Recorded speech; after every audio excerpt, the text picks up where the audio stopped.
Hi, I'm Sheila Walsh, Program Coordinator of the Radio Humber Diploma Program here at Humber College. Welcome to On the Radio, a webisode feature where we speak with industry experts and Humber alumni on all things radio. Today we speak with Paul Evanov and DJ Danny D. And welcome to the RBD Speaker Series 2015. And today, dropping by, we have Paul Evanov and DJ Danny D from the Evanov Radio Group, everybody.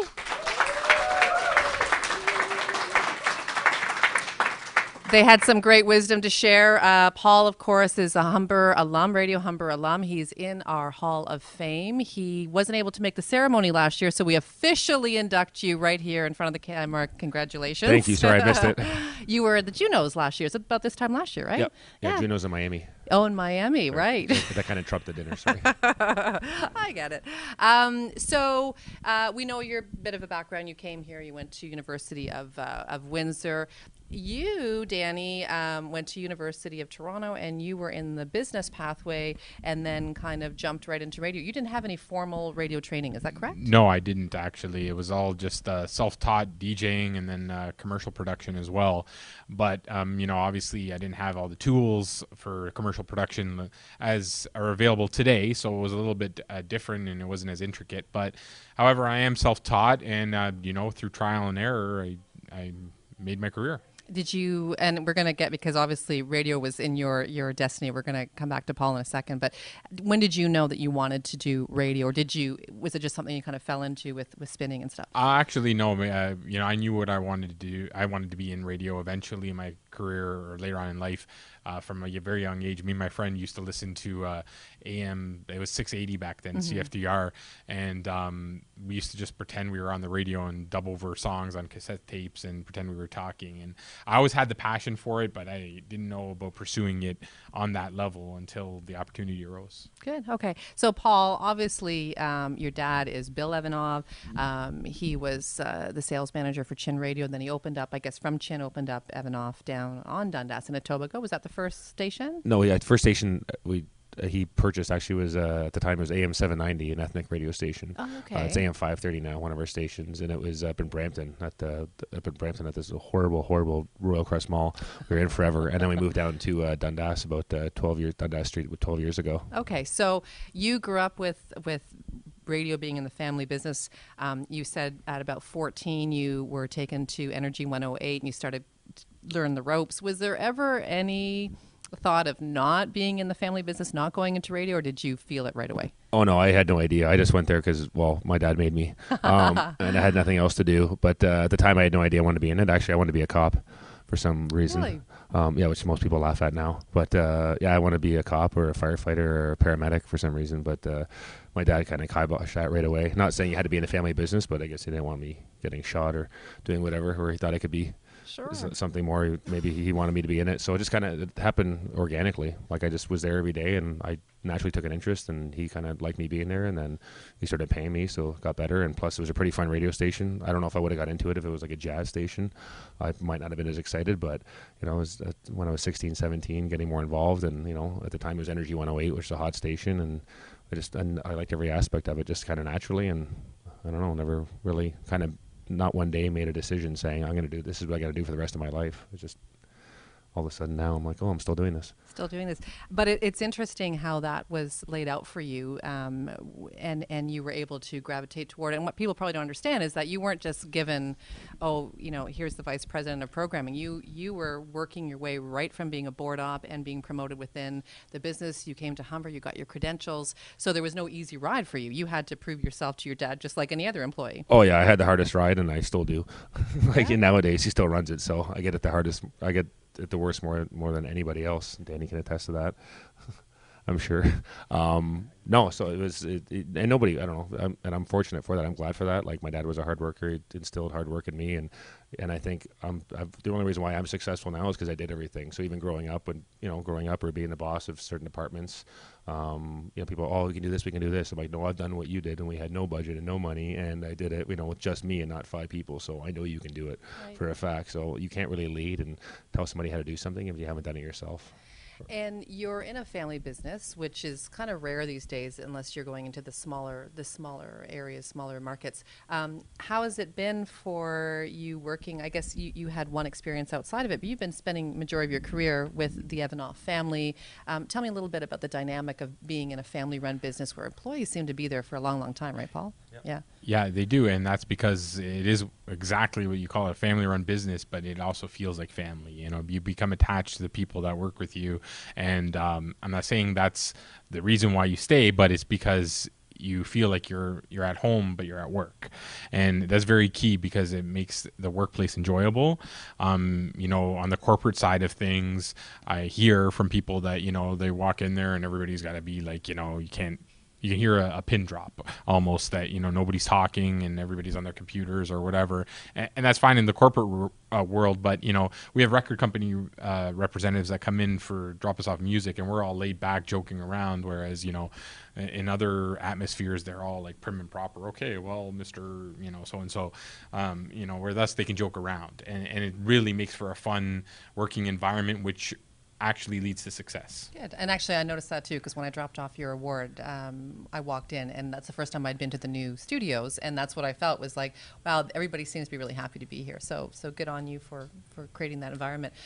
You both mentioned the word passion quite a bit while you were talking to the class. So tell me what that means to you and how that plays into the success of being in radio. Oh God. Sorry, you can edit this hopefully. I don't know. I guess, yeah, not a vague term, passion. I don't know. Either you have it or you don't. It's something you can't really explain. Like, it's just like, I don't know. If you're interested in something or you really believe in it, or like you just automatically gravitate towards it. Like, I believe, I don't know, my personal philosophy is like the 90-10 rule. Like, 90% of what happens in your life, you don't have any control over it, but the 10% you do. And it's that 10%, like, it's like if you like a guy or a girl, like you just automatically like them and you don't know why necessarily, and you can't help yourself. You're like, I don't want to like them, but you naturally do. I think passion about radio is like you naturally, or radio or any other business for that matter, like you just not like you're passionate. You feel strong about it. It's something you want to do, and it's not passion for, you know, financial reasons. It's not passion to be, I want to be a superstar and I want to be, you know, like, and again, it's amazing to get that and appreciate the stuff too, but you don't do it to be in a Hall of Fame, or you don't do it for money, or you don't get to be the number one morning person, or whatever. Like, those are good goals to do. Like, eventually I want to be the number one in this market, or I want to be this, or eventually I want to be successful. But what does success mean? Success does not mean that, you know, you get paid $5 million a year.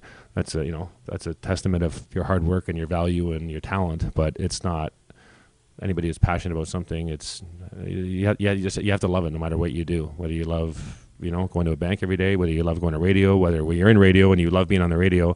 Oddly enough, I've never been on the radio. I never wanted to be on the radio because, again, too, it's in your blood. Either you want to talk on the radio, and if you want to talk on the radio, believe me, like, you'll know when you want to talk on the radio or you don't. And I've been asked that a lot of times, and I've never wanted to, and it's not in my fiber for some reason. So that's the longest answer ever. But That's good. Well, how about you? What's your idea of passion and why it's so important in radio? Well, I think passion obviously, you know, keeps you challenging yourself to do better.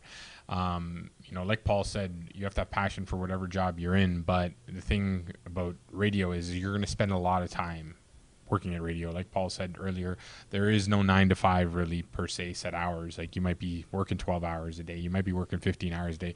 You're taking work home with you. You're prepping at home with your announcer, or if you're in sales, you're, you know, putting together presentations for the next day. You know, production, you might be doing some stuff at home or researching some new tools, sound effects, whatever. So, you know, that passion is what's going to drive you to do those things outside even of those work hours. And at the end of the day, you spent most of your hours at that job or working for that job. So if you don't have the passion, you're not going to be motivated to continue and to excel.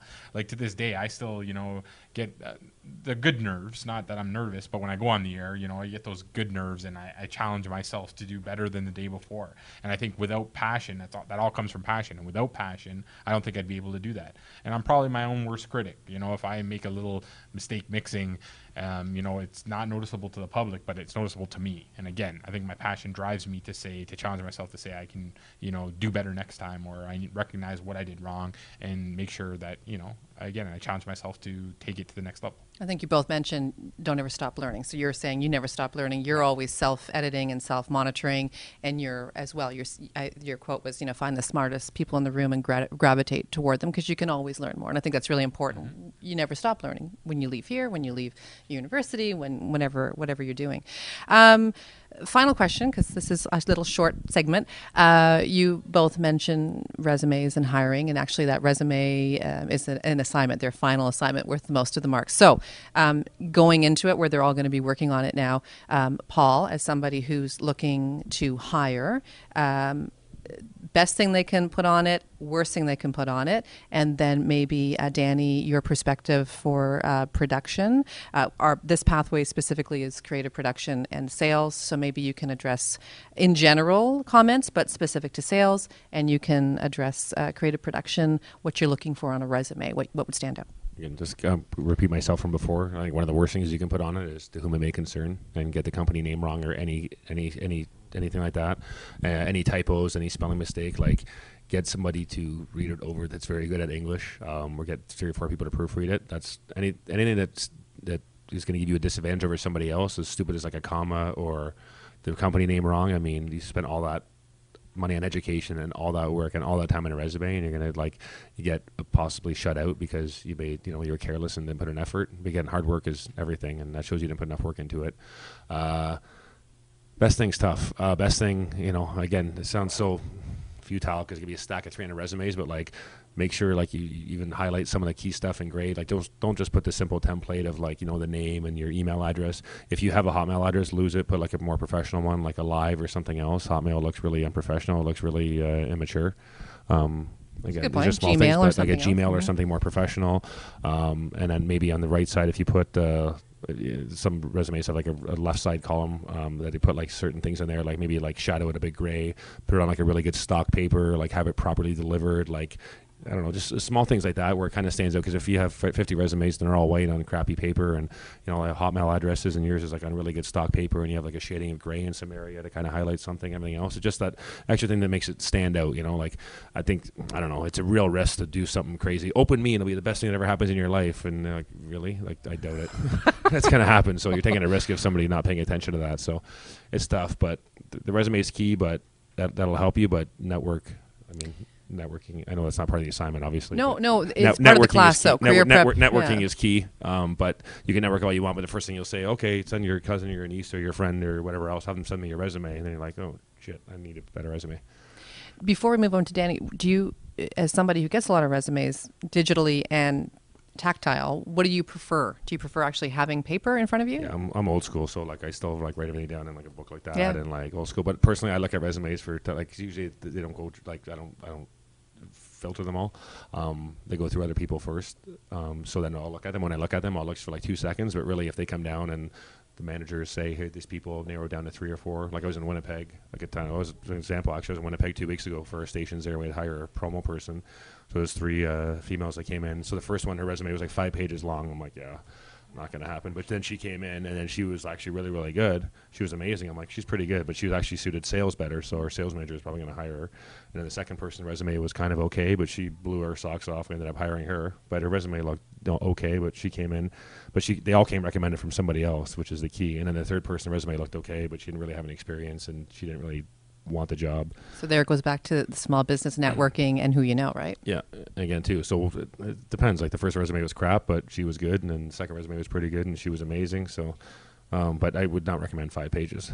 Yeah, a little bit too much. Okay, so for production and creative, what stands out? Well, obviously, kind of what Paul said, standing out when you submit your resume is very key. You want to catch a person's attention that you're sending it to. So, if you're submitting it on paper, I can only give an example, but you send a big arrangement or something with the it's going to catch their attention instead of just mailing it in, because who knows if that piece of mail is actually going to get to the person that you want. A lot of obviously people submit them more digitally these days, so maybe you're going to have to do something creative in the subject line to catch their attention. And that's really your only shot, because that's all they see. They see your name and the subject line. So think of something like that. I think, definitely you have to, also with the production side, you have to obviously attach some sort of a file, I would think, to or a link to something, some of your work. So you want to catch your best work in about a minute and a half. Don't make it too long, because people don't have time to sit there and listen to 5 minutes of your work, even though you might have 5 minutes of your work. So you know what, if you have too much good audio, that's actually better for you. It's a good problem to have. So you want to condense that down to about a minute and a half. And, you know, you don't want to do, so a minute and a half, you don't want to do 3 30-second commercials. You might want to do like 10, you know, I don't know, whatever, 3-second bits or 5-second bits all together to make it, you know, impactful. So, and obviously keep it moving always, keep it tight, so there's no loose gaps, you know, one thing after another, bang, bang, and then try to mix it up, whether it be a station ID, a commercial, or something else you produced. Okay, good. And then as far as interviewing, the person doesn't have to be an extrovert, but they have to have good, somebody in an assignment we had called it hallway manners. Good hallway manners. They have to impress you when they come to obviously meet you, because if they've gotten to that stage where they like the tape, they like the resume, the final stage is just being a good person and passing the grade, right? Well, most definitely. You have to sell yourself, like Paul said earlier. You know, you have to present yourself well, and, you know that you're knowledgeable about what you're going to be speaking on, because you could get asked any question, and if you're not knowledgeable about it, then you're not going to know, you know, the answer to that question, and it's not going to put you in a good position. However, one thing I wanted to say now I remembered, always too, it's okay to be persistent, but just not in an annoying way. You know, there's nothing wrong with if you submitted something and you didn't get an answer back, maybe a follow-up. You know, those people that just email 10 times a day, okay, that's a little over the top, you know, because we do get a lot of emails, you know. Sometimes, you know, it could be 100 emails a day, it could be more, you know, or if we go on vacation for a week, you know, we come back, there's 1,000 emails. And there's a lot of junk emails, might have gone to junk mail, whatever the case may be.